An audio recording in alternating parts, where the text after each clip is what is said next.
came to realize like I had a subconscious narrative that no matter what I do, it's not going to make a difference. And I was kind of approaching every avenue of my life like that. Most people would rather prove themselves right about being inadequate than actually achieving their goals. That's deep. The conversation we're having is not about how to scale to $1 million. It's not about how to make 10K. It's about rewiring your brain and understanding why am I self-sabotaging myself and how can I overcome the disbelief that I either don't deserve it or am not worthy of it. Most people are actually deeply afraid of their potential. They're afraid of success because it's so unknown to them. To even entertain the idea that they could be capable, there's a lot of grief that can come with that. First off, thank you so much for being here. I really, really appreciate it. And on this cold Vancouver wet day, I don't know if the audience can see this right now, but if you're listening, it's a cold day in Vancouver. But we're here and we're going to warm up with an awesome conversation. Absolutely. What better time? Why don't you start off just giving a quick little introduction, like who you are, how we met, just like give some people some context. Yeah, absolutely. So first of all, thank you so much for having me. I'm excited to be here. And yeah, my name is Andrea, and I'm a coach, mostly helping other healers, therapists to become more of who they are, express themselves authentically, and increase their income and impact online. And we met through Dan Bolton, who is... Shout out to Dan. Yeah, shout out to Dan. So I've been in his community for a while, his modern autonomy community, and then it just so happened that he was here in Vancouver, and we both got to go for dinner with him, which was just so awesome to be connected with like-minded, entrepreneurial, badass humans in this city. So that was really fun. So I'm glad that he got to be that connection point for us. But yeah, I've been learning a lot from him in terms of really, how to scale my own business and how to do so in a way that is not so going against the bro scaler model and doing things that feel a little bit more aligned and authentic without burning out. So yeah, I've been running my business for 3.5 years now. I've been a coach full time. And yeah, when I first started my business, I was a lot more focused on healing and like trauma work. I did like work with Gabor Mate, who's big in the field of trauma. For anyone who's familiar with his work, he wrote the book, The Myth of Normal. He's very well known now. But yeah, back then I was like, wow, this is like so life-changing. And then over time, I just sort of transitioned more into not so focused on healing the past and really stepping into how do we now want to move forward? Like now that we've integrated this pain and these wounds, like who do we want to be now? Like what is our future self? And really switching that orientation from the past to more of what we're working towards. So that's been a really beautiful transition, and I'm excited to just dive into all the things. Yeah. Well, let's talk about, we talked about the future self and the past self. The audience listening and watching this right now are probably feeling some self-doubt. Maybe they're into some debt. Maybe they're not at the revenue level that they want to be at. They're a coach, they're a consultant, they're a creator, and they know it's possible. What do you see? And you can maybe share a story of what are some of the challenges that people are facing? Like, why are they stuck? I feel that's the word that comes to mind, is they're stuck and they don't know how to get out of it. And I know you're going to dive into the internal reasons, but let's like talk about that. Like, what is this past self, future self, and how do we get out of it? Yeah, that's such a good question and such a big question. And I think it's very multi-layered, right? I think a lot of people see like the shininess of the coaching industry and people living and being digital nomads and like doing all this really cool stuff. And they're like, wow, yeah, I want to do that too. And living in Bali. Yeah. Like working on the beach. Yeah. Like you got your laptop by the pool. You're working an hour a day and just like living it up. And like that's very much how it's sold to us. Like for people who are just getting into the online space, wanting to build a business, it's like, yeah, I want that. I want to be the digital nomad. And then a lot of people are selling courses that are very strategy focused. So like, I'm going to help you build a brand. I'm going to help you build your website. I'm going to help you build an offer. And like, that's all well and good. And of course, all of that stuff is needed. But so many people get into that and they think like it's going to be easy, right? Because they're like, yeah, I'm just going to be in Bali and it's going to be amazing. Of course. Yeah. This is why we're in Bali right now. Yeah, obviously we're in Bali. Like we got the cactus. Yeah. It's very tropical here. Yeah. So yeah, it's almost like, you know, they go into it with kind of these misaligned expectations. And then when it comes to really like putting yourself out there in a new way and really being visible and being consistent, whether it's with posting on social media or talking about your offers, learning how to sell, and like really relentlessly taking action, like there's a lot of emotional charge that can come with those experiences that people might not be ready for. And then, yeah, they experience the imposter syndrome, the self-doubt, and they're like, whoa, what's happening to me? Like, and they feel the sensations in their body of fear, and they're like, something's wrong. And so when people feel that, because we're so wired for survival, they're like, I'm going to pull the plug. Because, you know, I thought I was going to be living in Bali, and now I'm having this really uncomfortable experience, and now I don't know what to do with myself anymore. So I think a lot of people drop off even that early on because they just didn't know really what they were getting themselves into and what the process was truly going to require of them in terms of the inner spiritual shifts that are really required. And that's why I always say, like, entrepreneurship is one of the deepest spiritual growth journeys that you can go on. That's so cool. Yeah, because like your subconscious, your ego is really going to be running the show for you at the start, and your ego absolutely loves control. Your ego loves predictability. It loves to know exactly what's going to happen. And with entrepreneurship, that all goes out the window. Like you can't have predictability in entrepreneurship. Like it just, those things don't get to coexist. And so then that feels very threatening for people. And so, well, it's very different from our 9 to 5, how we grew up in school, how we were taught things when we went to college. If you went to college, you know, that idea of that 9 to 5 is secure, right? We kind of then expect that in entrepreneurship. Yeah, exactly. And even like, you know, people needing to motivate themselves to like show up and do the work every day. Like I think sometimes people become an entrepreneur and then they use that as an excuse to just not work. Like, and then they're like, why is nothing happening for me? And it's like, what, like literally, what are you doing? Because I think a lot of people are like, well, no, I'm supposed to be living my ideal day because I'm an entrepreneur, and my ideal day means I'm sleeping in and then I'm going to Pilates and then I'm like going out for lunch. And it's like, when is the actual work happening? Like, and it's funny, but like this is actually so true for like many people. And again, that's like the misaligned expectations, because I mean, I think people maybe will be in their very beginning stage and then they'll look at someone like Dan Bolton who's like talking about making millions on easy mode and working 1 hour a day, and then they're like, yeah, I'm gonna work 1 hour a day. On the vision, exactly. But when you're in those initial stages, you got to be doing more than an hour a day. So I'm sure you didn't just wake up one day with this realization. I'm sure there's some stories and examples of you going through this, your own journey in this process. Can you share with us a little bit about your story and how you discovered these things of, well, I can't go to Pilates and hang out with friends and do all these things and like everything you're talking about. Maybe share a little bit of your experience living that. Yeah. I think a big turning point for me was when I did a 6-month mastermind with someone named Peter Crone. I don't know if you're familiar with his work. 6-month mastermind. Wow, that's crazy. Yeah. So he calls himself the mind architect, and his work is incredible. I highly recommend it for anyone who's interested in like overcoming limiting beliefs or understanding themselves in a deeper way. But it was through that mastermind that I really started to get acquainted with my own like blind spots, my own limitations, and the stories that I was telling about myself. And I came to realize like I had a subconscious narrative that no matter what I do, it doesn't matter. Like no matter what I do, it's not going to make a difference. And I was kind of approaching every avenue of my life like that. Like even in the gym, it's like no matter how much I work out, no matter how much I change my diet, it's not going to make a difference. So you had that belief. Yes. Okay. Yes, but I wasn't aware of it. Right. So it was like in my blind spot, but it's how I was approaching life. And so for most people, we're so committed to proving ourselves right rather than growing.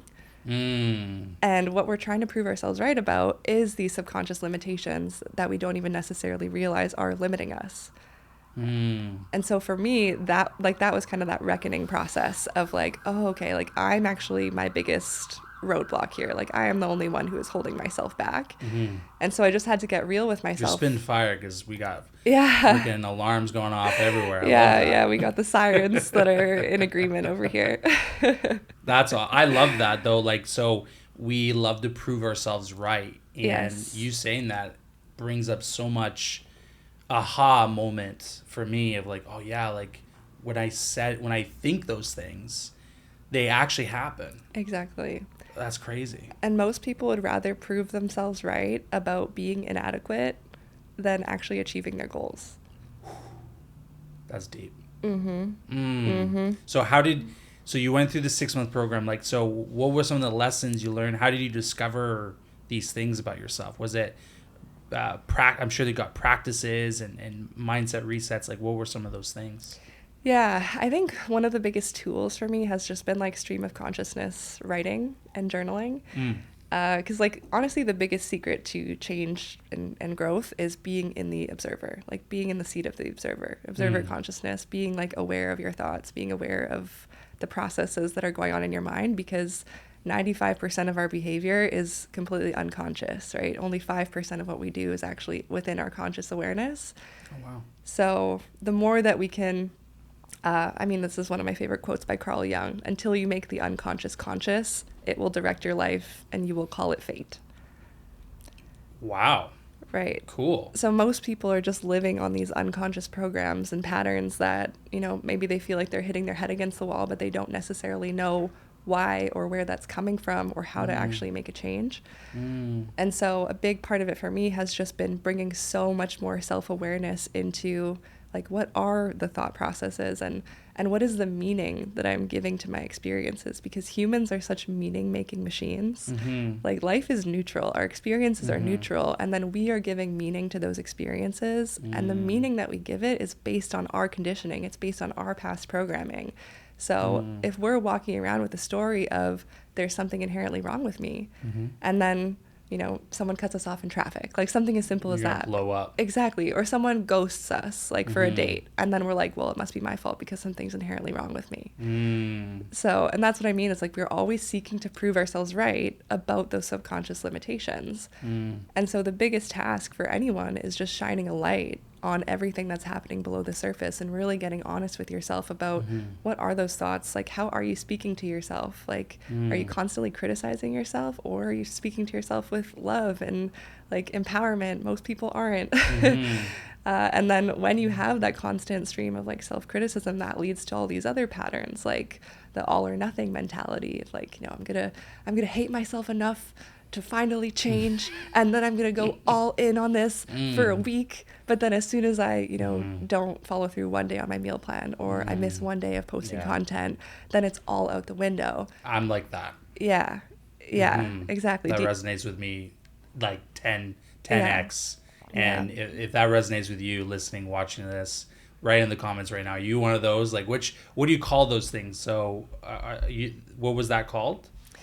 I would call that like you're like being aware of your self-talk, right? Okay, gotcha. So either you have a voice, an internal narrator that is one of love, spirit, if you want to say that, unconditional acceptance, or you have an internal narrator that is constantly criticizing you, constantly belittling you, and pointing out all of your faults and everything that you're doing wrong all the time. And no wonder why we're not successful. Jeez. How are we going to be successful with this mindset, this belief in ourselves?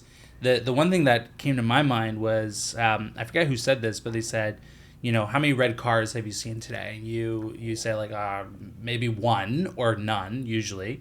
And then if I told you to only look for red cars, you're going to find all the red cars. So it's like, it's very...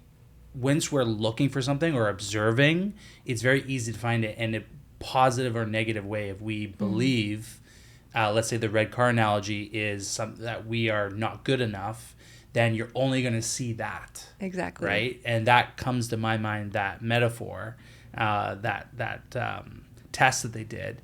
And so let's get into then, so you talked about the writing. Let's talk about some other tools and practices. How can we gain awareness, I guess, is that the first step is to get awareness of, are you self-sabotaging yourself? What are your core beliefs? Like, maybe walk us through some steps you take your clients, and let's dive into those things. Yeah, absolutely. So like the first part of like my 3-part framework, I'd say, is the reveal process. So it's like exactly what we're talking about, of just getting honest about what those subconscious limitations are. And like this also can be really hard to figure out on your own. So that's why I do suggest working with a coach for something like this, because like seeing your blind spots, like obviously you can, like if you can really be in the observer consciousness, but sometimes there are things that, you know, your ego is just not going to let you see because it's really trying to preserve. It's hard to put a mirror up to yourself. Exactly. Yeah. But yeah, stream of consciousness style journaling can be really helpful for this. Like just writing out, you know, your fears. Like one of my favorite practices is called like a deepest fears inventory. So when you have a goal, for instance, like I want to make 10K a month, you could write at the top of a piece of paper, like, I absolutely refuse to make 10K a month because I have deep fear that I ... And then just like sentence stemming that, because I have deep fear that I, and like just writing like 20 to 30 thoughts that come up. And most of the time, like things will really surprise you, because then you realize like, oh, I'm actually afraid, you know, if I make 10K a month, then my friends are going to treat me differently, or I'm not going to belong to my family anymore, because, you know, money has always belonged to other people, not us. And now it's like becoming a lot more clear that it's actually impacting your identity and like the perception you have of yourself, which again feels very threatening to the ego, who wants to maintain a certain image, even if that image is harmful to your success. So yeah, so doing something like that, like stream of consciousness on the fears that are alive for you, for like when it comes to actually reaching your goals, that can be really, really helpful, working with a coach. To really navigate what are those blind spots, and like where am I holding myself back, and just being radically honest about it, because most people don't want to admit those little things that are happening in your mind, like those moments that you judge someone, or the moments you feel jealous of someone. Like people don't want to admit that, again, because they're trying to maintain a certain image of themselves. But it's the admitting of those things that feel so scary to acknowledge, where your growth opportunity really is. You know what's funny is that people want change, but they're not willing to change. To change, we have to change, or to have a different life, which is a change, we have to change ourselves. And so I love this first step, understanding, right, and getting clear on your fears so that you can address them, right? And I think something that all entrepreneurs have, we all have some of similarity of the fears. So is this what you went through? Like, what were some of your fears that you had with making money, building your business? Like, what were some of those fears for you? Yeah, I mean, some of those ones I mentioned around like just identity, because I think growing up, like hearing my parents speak about, you know, those people with money over there, like it was always something that was separate from us. And so you don't realize like how much you internalize those little things of like, oh, right, like I am separate from the people with money. Like that is something that's happening over there. And there was always like subtle judgment that came with it of like, oh, they have so much money, they don't even know what to do with it. And like, you know, judging the ways that they would use their money, of course, like, oh my God, I can't believe they bought a Corvette. That's so tacky. Like, well, you know, whatever. And it's like, I think I internalized a lot of that like judgment and the way, like the ways that I would judge other people. And so I had to get really honest about like, well, where is that coming from within me? And like, is this actually really true for me, or just something that I've picked up over time based on my environment and my upbringing? And like, is this really something I want to continue to carry with me? And that's part of that process too. And like, so phase 2 of my framework is like the rewiring process. So it's like, now that you have all this awareness, like, what is your choice? Because we all have way more conscious choice than we give ourselves credit for in terms of who you really desire to be. And I think that's such a misconception, because so many people turn to things like a personality test, or like, what is my horoscope say? Like, what is my human design? And they kind of let these outside sources tell them who they should be and what they're capable of. When really it's like, you have a choice of who you want to be. It's just like, are you willing to take the action that's required of you in order to get to that place? Because I love what you said, like people do want to change. I would say they just don't want change to be hard. Right? That's right. Yeah. Right. I like that. Yeah. They want it to be as easy as possible. But like effortless. Yeah, they want it to be effortless. But that's just not really how it works. So it's like the more that we can embrace that. And that's why like I call my blog, my business, Ugly Growth, because like so much of it is just like, if we can just know like that's what we're getting ourselves into, and that is actually a green light, like when we feel the fear, when we feel the resistance, that's actually a sign that we're moving in the right direction rather than a stop sign. Like that's when everything changes. I like that perspective shift, in that when things get tough, you're on the right track. Exactly. Right? And that change shouldn't be easy, because, you know, to become this person that's making all this money and impacting people, I think a lot of people listening and watching, they want to also make an impact. It's not all about the money for them. At least for me, a big part of it is like, I want to make money to help other people, to retire my wife, to help my future kids go to the best schools possible, to retire my parents and live that lifestyle, right? So in order to become that person, take significant work on yourself. I love that. That's awesome. Yeah, for sure. Because I think even at the beginning of my journey, or like way before I ever started a business, I had this idea that if something is meant for you, it's going to come easy to you, right? Like if you're meant to be a painter, you're just going to be naturally really good at painting, right? So the kind of that idea of like whatever your artistry is in the world, if you're meant to be doing that, if that's meant to be your path, it's going to all unfold like so effortlessly and so perfectly. And so I let that hold me back for a really long time, because it was like, oh, like maybe I could do this. Oh, but it feels really hard, so it must not be meant for me. Right? And it was just like this like very passive approach to my life. Right. And it took me a long time to like actually realize, oh no, like that's not how it works. And obviously just listening to so many different personal development podcasts and reading books and hearing people talk about, you know, their own struggle stories and pushing through, persevering, really building that grit and that mental resilience, I was like, oh, okay. So like, just because it looks easy on the outside for some people, like that doesn't mean it is by any means. The overnight success thing, yeah, right? Yeah, we watching these amazing entrepreneurs tell their story, but we don't see the 10 years of hard work behind all those successes, right? So I think it's not a problem, but it's a challenge with social media. It's a challenge with, we're trying to present the best version of ourselves, but the reality is like, you will only stand out if you relate to those people and you share those ugly truths, those ugly growth like moments in your life.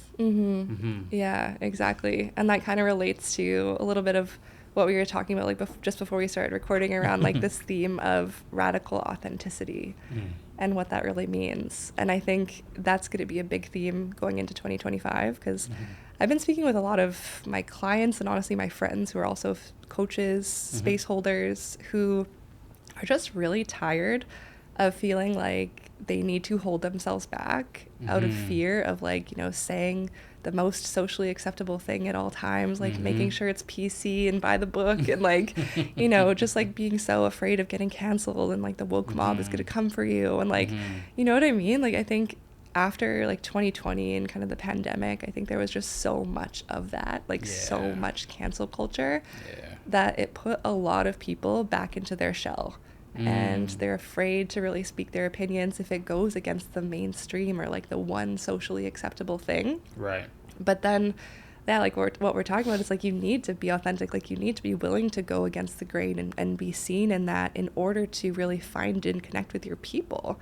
Because if you're just being vanilla and like posting all this watered down content and like this version of you that's so heavily filtered, we don't even know who the real you is anymore. Like you're not really going to find your people. Like when you try and be for everyone, you end up speaking to no one. So I think that's going to be a big theme going into 2025, is just like really owning your unapologetic expression and speaking with more conviction around what you truly believe in, and being okay with holding the sensation of discomfort that comes with people not agreeing with you and people potentially not liking you, maybe even hating you, maybe even leaving comments on your posts, like talking mad shit about you, like, you know, sending your post to their friends being like, I can't believe she said this. It's like, that's part of leadership.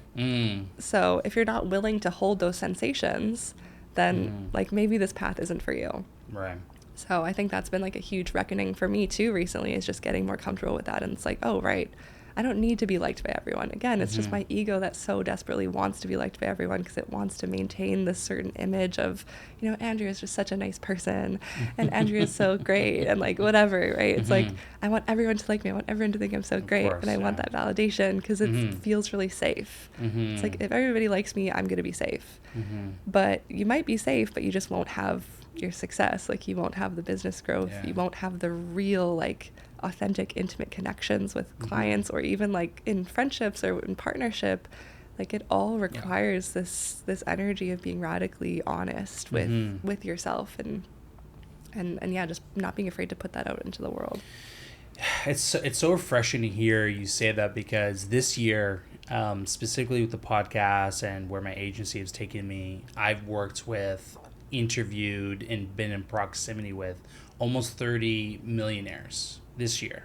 Wow. And the most interesting thing of what they all say is that it's like 80%, if not 90% of their success came from their belief in their internal systems.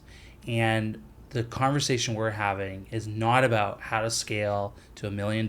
It's not about how to make 10K. It's about actually rewiring your brain and understanding, why am I self-sabotaging myself, and how can I overcome the disbelief that I either don't deserve it or I'm not worthy of it, or whatever that system is internally that we inherited from, environment, relationships, whatever. And how do you break through that cycle to finally step into who you're meant to be? And the common thing across these millionaires was, you said it way more beautifully, but they all said that they had a belief that they can do it. Every single one of those millionaires had a belief. And so far, I'm like, if I believe I'm not worth it, that's going to come true. But if I believe I am worth it, that's going to come true. And so I love the reframing and rewiring, a lot of R words, Yes. Which is good for models. You have a pretty interesting story. I want to get more into like the brass tacks, like how can we break through this, right? So we've talked about journaling, we talked about observing, we've talked about writing down your fears. What other steps do you take people through to break through their past self and into their future self, which I kind of think is what you really help them with? We'll figure out some cool R way of saying it, but yeah. I mean, a big part of it is breaking the habits in order to take new action, right? Because we can journal all day long and reflect all day long, and it's like, yeah, you're going to be super self-aware, but like, what are you doing about it? you know? And I think you need to execute. Yeah, you need to execute. And I think people maybe like even go to talk therapy for many, many years and have that experience of like, I'm so self-aware, but like I haven't actually made any changes in my life. And that can feel very frustrating for people. So once you have that awareness of, what your patterns are, so like I know we talked about having a really self-critical inner voice, right? So anything felt with repetition or thought with repetition or done with repetition, it becomes a habit in your brain. And because our brain is trying to conserve energy, it's just going to make it an automated procedure, right? Okay. So something like the negative self-talk just becomes automated, right? Like you're not intentionally being like, right? Because you're not intentionally thinking, I am going to talk to myself like I'm a piece of shit. Right? It's just something that happens automatically. Yeah. That's subconscious, right? Yeah. Yes. Yeah, I get that. Yes. So part of it is understanding, like that's simply how the brain works. Okay. And so you need to do something to break the habit. And it can be really anything. Like even if you caught yourself talking negatively to yourself and then you got up and you did 10 jumping jacks, like that breaks the habit loop, right? Because right now you're just like doing this, and then usually that puts you into this cycle of like toxic shame.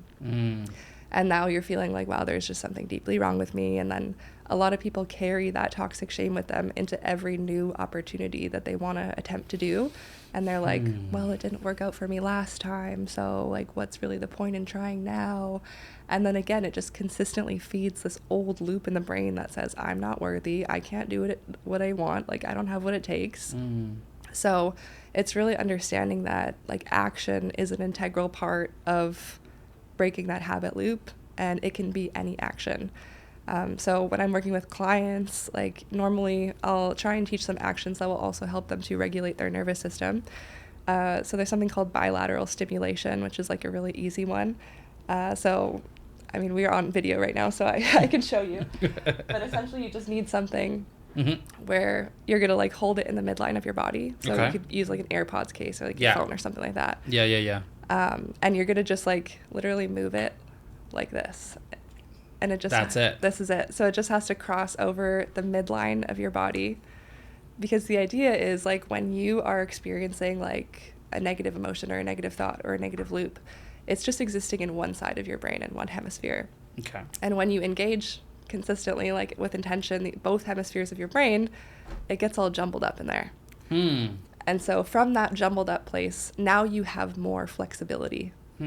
And that's really our greatest freedom as human beings, is our ability to respond differently, right? So I think that's like a Viktor Frankl quote, man's search for meaning. I feel like everybody quotes Viktor Frankl on podcasts, but well, but it's worth it. He's so good. But yeah, he said that, you know, our greatest freedom as humans and the last freedom that can be taken away from us is how we want to respond to any given situation. And so when you do something to break the habit, now you've broken the loop, and now you have this window. And in that window is your ability to choose differently. And so now it's like, okay, do I want to choose to like go back in that old habit, or do I want to choose something new for myself? And like having some sort of game plan on like, what is that new choice that I desire to make? Where do I want to go from here? And just, it's really just like about intentionality. So becoming aware of the habit, breaking the habit, like understanding the habit's going like this in your brain. You gotta put up a roadblock. You gotta create do something. New habits. Yeah. Yes. And then choosing something new. So this is like what I would refer to as practical neuroscience. And so I do use some of those techniques in my coaching, and like hypnosis techniques as well. Mental rehearsal is also a really big one for anyone who's like working towards a goal. Because most of the time people get stuck in like worst case scenario thinking, right? And they're replaying like in their head, they're like rehearsing like their worst fear of like, oh my God, I'm going to get on stage and I'm going to totally like fall flat. And that's what they're thinking about. And it's like what you rehearse, you become. So every time that you're doing that, like you're literally praying for what you don't want. So man, we're just wired to fail. I know. I know it's like biological for survival, but that's like crazy. I know, it's a total pain. And that's why like there has to be like a really consistent conscious effort that we bring to these practices, because most people, they just they haven't worked on the muscle of utilizing their imagination. Right? Like what if you get to be anything you want? Like, what if you get to succeed? Like, what if there's actually nothing wrong with you? Who would you be in the absence of that? Right? And just like sitting with those feelings, like sitting with that brings up for you. Like most people are actually deeply afraid of their potential. They're afraid of success because it's so unknown to them, right? They've gotten really comfortable in this place of inadequacy, that to even entertain the idea that they could be capable and that they've actually been capable all along, like there's a lot of grief that can come with that, especially for people who are later in life, where it's like, oh, they have to, you know, they recognize like, oh, I could have actually been capable all of these years. I've been telling myself I wasn't. Like a lot of people just double down rather than entertain the idea that they're capable of change, because it's too painful to accept that it could have been different. Man, that cuts deep. That is totally like game and life changing, honestly. It really opens my eyes to how much more work I need to do, and probably majority of us would you say this is the reason why 90% businesses fail? I would say it's definitely a big portion of it for sure. Yeah, because I think like what I've been saying around just misaligned expectations and people not having the tools to really manage like the constraints and the limitations that come up for them, and getting so stuck in the limiting narratives and the self-doubt, and really letting that fear win. Because I think we just need to shift our relationship to resistance, really, right? Like I think there's a lot of content going around right now that's like about the importance of rest. You probably know exactly what I'm talking about. It's like rest doesn't need to be earned, and like, be in your soft girl era and like all that kind of thing. And it's like, I do think that is important, of course. Like I'm not here to say like you should hustle and burn out and like you should hate your life. But I do think there are a majority of people who don't actually need more rest. What they need is to work on building their mental and emotional resilience. And I like that. That's a muscle that needs to be built over time. And just like in the gym, if you go to the gym every week and you're lifting 1 pound, 2 pounds, you're not going to get any stronger, right? You need to add more weight to the bar. You need to add more resistance in order to grow. Yeah. And the same thing is true in your life. Yeah. So, I mean, you can't get diamonds without pressure, right? It's the fundamental. Your work ethic is what will get you to be great. Like there's a reason between the champions who we all remember, whether it be sports or entrepreneurship or spirituality, there's the greats that we all look up to, and they are because of their work ethic, because of their resilience, right? Doesn't mean they don't take a break, but they do more in their day than most do in a year. Exactly. Right? Yeah. So let's look at 2025 for a second. You've taken all this experience, all this knowledge. How are you going to apply that to your life and your business in 2025? What's your vision, your future you? Ooh, that is a great question. Thank you. Yeah, because I think, 2024, I kind of came into this year hot. Like, I had like my first 6-figure year in 2023. And then I came into 2024 being like, I'm going to double it. I'm going to have my first multi-6-figure year. And I think that's what we so often do as entrepreneurs. We like get really caught up in these revenue goals, and we're like, I want to hit this target. I need to hit this number. And then we totally lose sight of like anything other than that. Yeah. And so I kind of came into this year with that energy. And then life had a way of like waking me up, and it's like, no, actually you're gonna have to take a backseat because your health really needs to like be a priority right now. But now I feel like I have such a more like solid foundation. Like I really think this year 2024 has been about taking a step back in order to like build from a stable foundation. And I think that is why a lot of entrepreneurs fail, is because they've built on a really shaky foundation of like criticizing themselves into change, like we talked about. And then of course that's shaky because it's built on a lie, right? The lie being that you're not enough as you are. Yeah. And it's just not sustainable. So I think this year was really about that for me too. And so now I feel like going into 2025, I feel a lot more stable in terms of like, okay, my mindset is right. My health is now where it needs to be in order to like really show up for my business. Because my health, like earlier this year, I just had no energy. Like I was really struggling with like depressive states. And I was like, this just isn't me. Like I know something is going on here. Right. And it turned out like, yeah, there was like gut issues and inflammation and health stuff I needed to work through. So now it's like, okay, that's sorted. So going into 2025, I actually feel very excited to really focus on like serving more people, creating a greater impact, and really honing in on like what my zone of genius is, and not being afraid to own that. I think I've also in the past gotten really caught up in like, what are all the experts saying, and like, what are all the coaches saying, and like, I need to just do like what other people are telling me to do.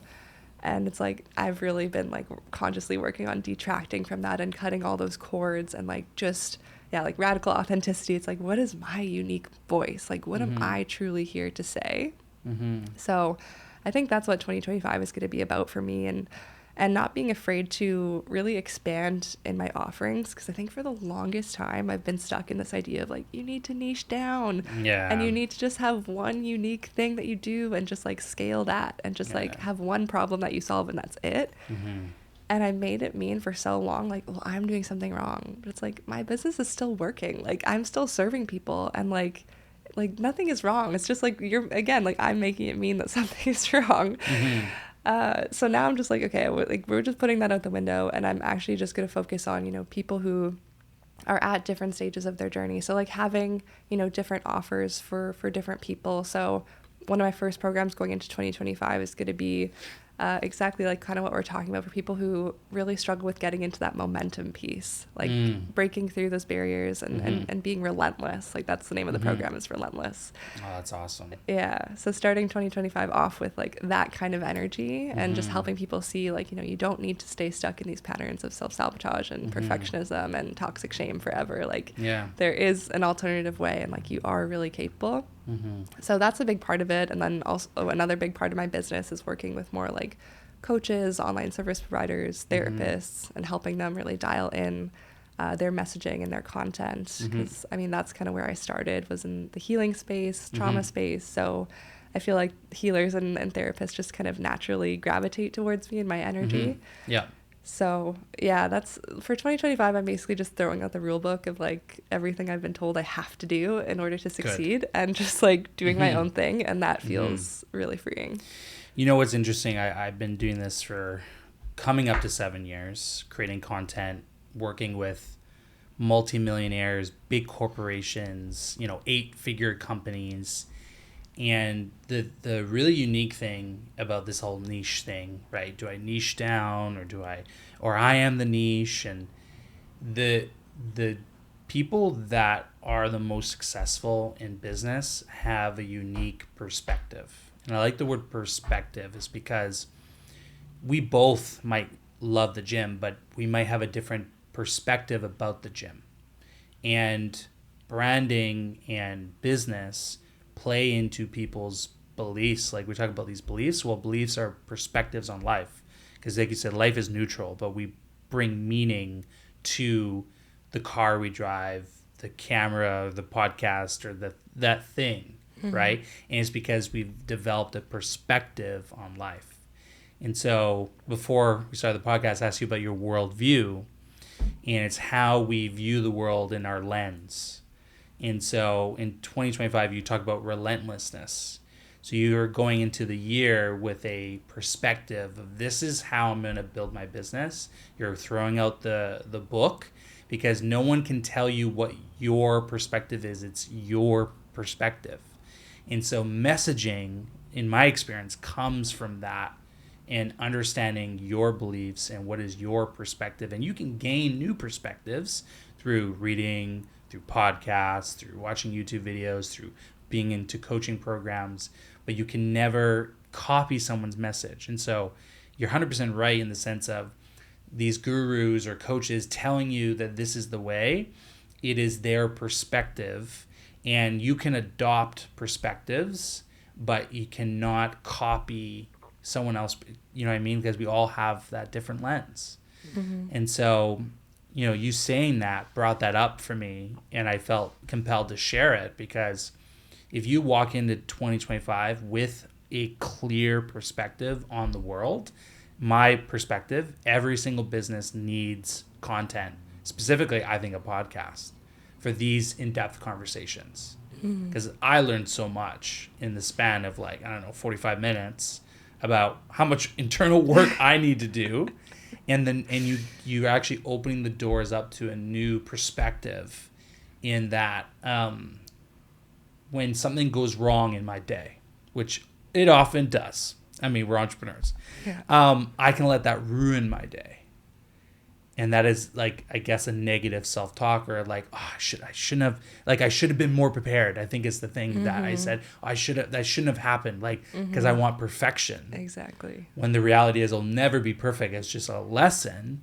And so rewiring that for myself is giving me that new perspective. And then I can share that in my content, just like I am now. Right. And then I can impact someone else. I don't know if that's helpful for you, but definitely brought up some really, really deep rooted beliefs of myself, and hopefully people watching and listening to some deep things they need to work through. Yeah. And that's all we can really hope to do, is just to shine a light in these corners where people don't really think to look, because it's just so automated. right? Like the way that you talk to yourself is just so like, you don't think Yeah. twice about it. Yeah.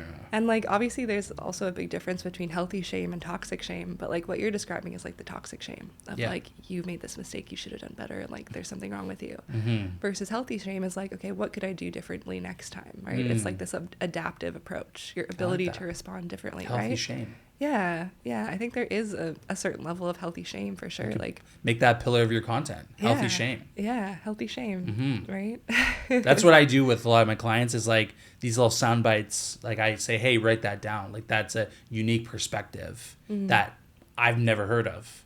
And that makes you stand out. That makes you shine a spotlight on you. And then I'm like, oh, I'm curious about that because I feel that. I connect with that, right?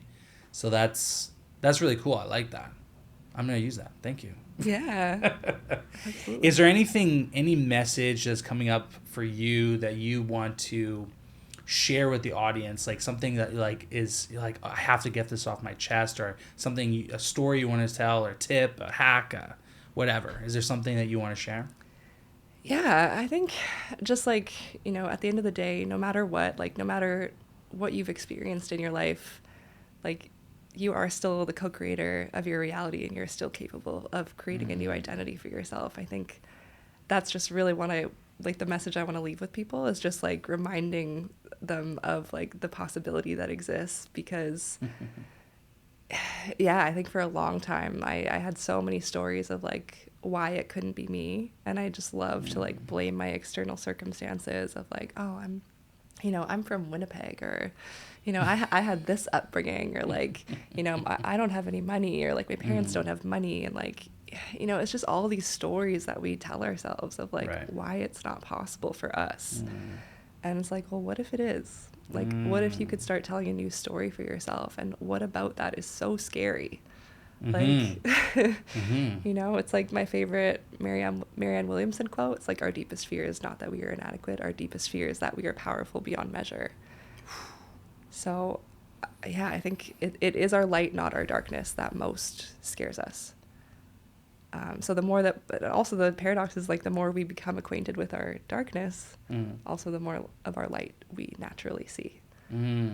So I like that. Don't be afraid of your darkness. That's where all the gold is. That's how you become the alchemist of your life, when you can turn all of those hard, challenging experiences and core wounds and limiting beliefs and actually turn that into the content of your life, of your business, of your service, the way that you help people. And that's exactly what I've done. And it's been the most fulfilling thing that I could imagine doing with my life. So I couldn't think of a better way to wrap up the episode with that beautiful statement. So why don't you tell viewers where they can find you, how can they learn more about you, and how can they connect with you? Yeah, the best place to do so would be on Instagram. It's at Andrea Cowan. That's Kauen. And then I do also have a podcast. It's called Ugly Growth. So you can check me out there. There's a couple of really good episodes. So yeah, podcast and Instagram. I'd love to, like, anyone who's listening to this episode, I'd love for you to just like even just send me a message and let me know that you listened. Like, I love getting little messages like that, and let me know like what was your takeaway, like what resonated with you. So yeah, guys, if you have questions, and gals, if you have questions, ask us, DM us. I'm sure we'd be more than happy to help you guys. We don't just do this, again, it's not just for money, it's for impact, it's for helping people. I believe that's the purpose of life, is to help people pass on what we learn and to others to improve the world. So that's what we're doing here. And thank you all for listening and watching this awesome episode. I can't wait to replay this back because I need to like bring a pen and paper to write down all the amazing tips and tricks to help better ourselves. And it's really, really perfect timing because we're stepping into 2025. So thank you so much. Really appreciate you having you on the show. I can't wait to maybe have you back on in 6 months to a year. We'll see where you are in your business and your life. But thank you so much. Thank you so much. This was awesome.